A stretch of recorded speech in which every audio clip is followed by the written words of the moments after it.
Imagine a world where a single drop of blood could tell you everything about your health. No more terrifying needles, no more expensive lab visits, no more waiting weeks for results.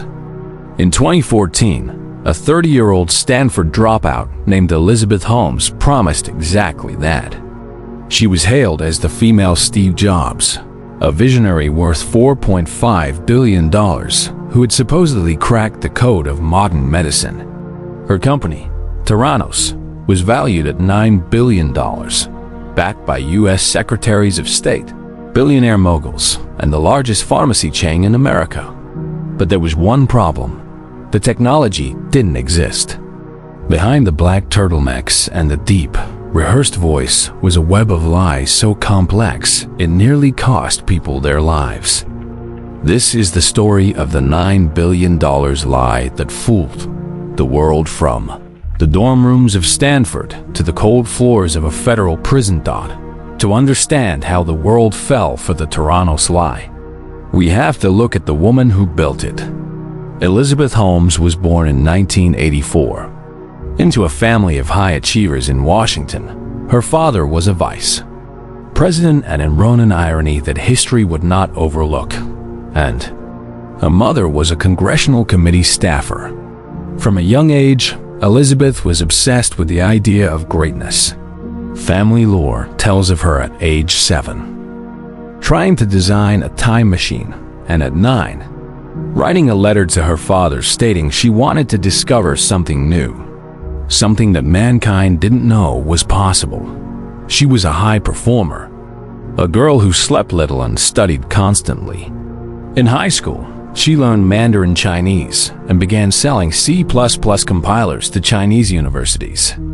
When she arrived at Stanford University in 2002 to study chemical engineering, she wasn't looking for a degree. She was looking for a platform. By her freshman year, she had already persuaded Dean Channing Robertson to let her work in his lab with PhD students.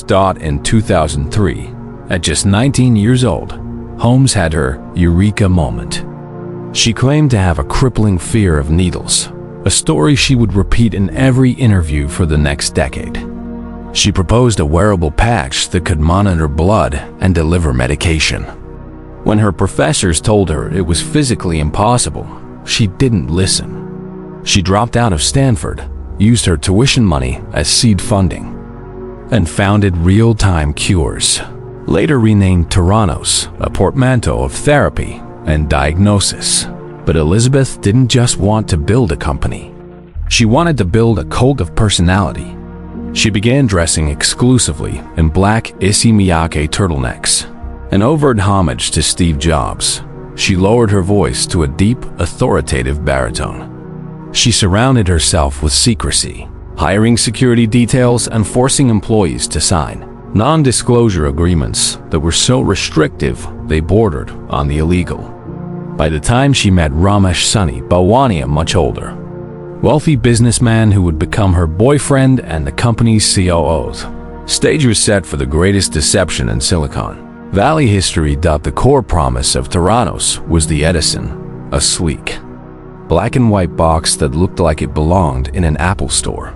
Holmes claimed this device could perform over 240 different tests, from cholesterol levels to complex cancer screenings, using just a few drops of blood collected in a tiny container called a nanotainer.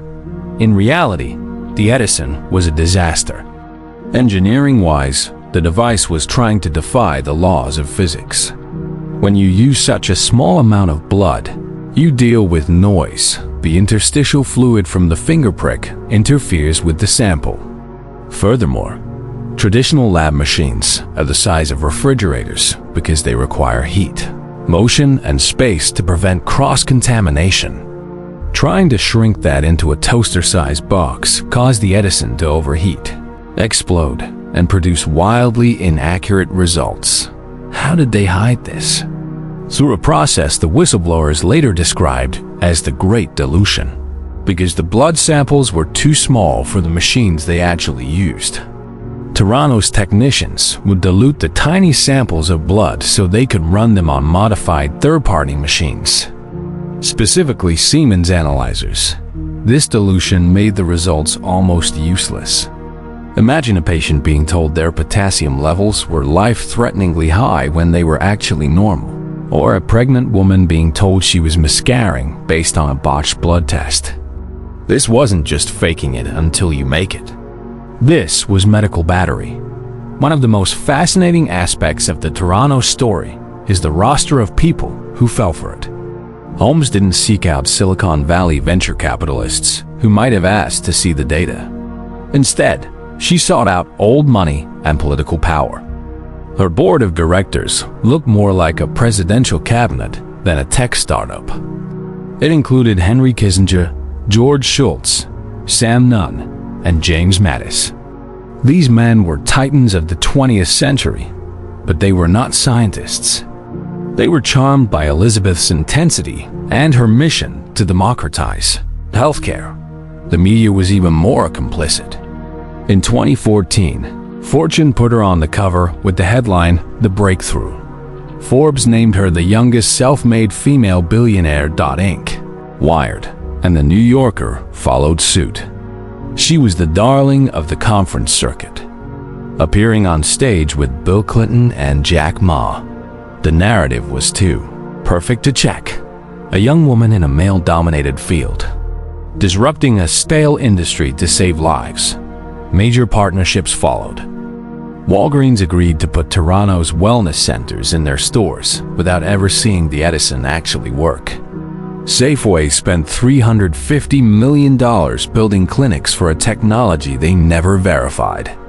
The halo effect was in full force because George Shultz believed her. Walgreens believed her. Because Walgreens believed her, the media believed her. And because the media believed her, the world believed her.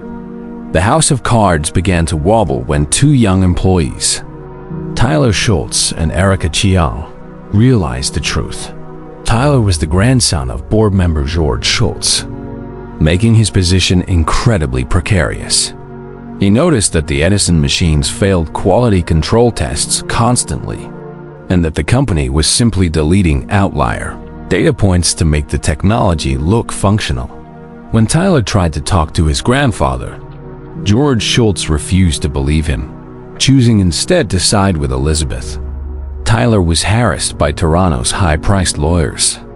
Led by the legendary David Boyce, the company spent millions on private investigators to follow Tyler and Erika, attempting to bankrupt them through legal threats. But the truth found a way out. Tyler and Erika reached out to John Carreyrou, an investigative reporter at the Wall Street. John Carreyrou had received the tip from a skeptical doctor and began a months-long investigation. Despite immense legal pressure and threats from Theranos to sue the journal into oblivion, Carreyrou published his first bombshell report in October 2015. The headline sent shockwaves through the world. Hot startup Theranos has struggles with its blood test technology. The fall was as rapid as the rise. Within months of the WSJ report, the FDA and CMS, Centers for Medicare and Medicaid Services, launched investigations. They found that Theranos labs were a danger to patient health. Walgreens terminated the partnership. The $9 billion valuation evaporated to zero in 2018. The SEC charged Holmes and Balwani with massive fraud. Shortly after, the U.S. Department of Justice indicted them on multiple counts of wire fraud and conspiracy. The legal battle lasted years, further complicated by Holmes' pregnancy and the COVID-19 pandemic. In the 2022 trial, the world watched as the female Steve Jobs persona vanished.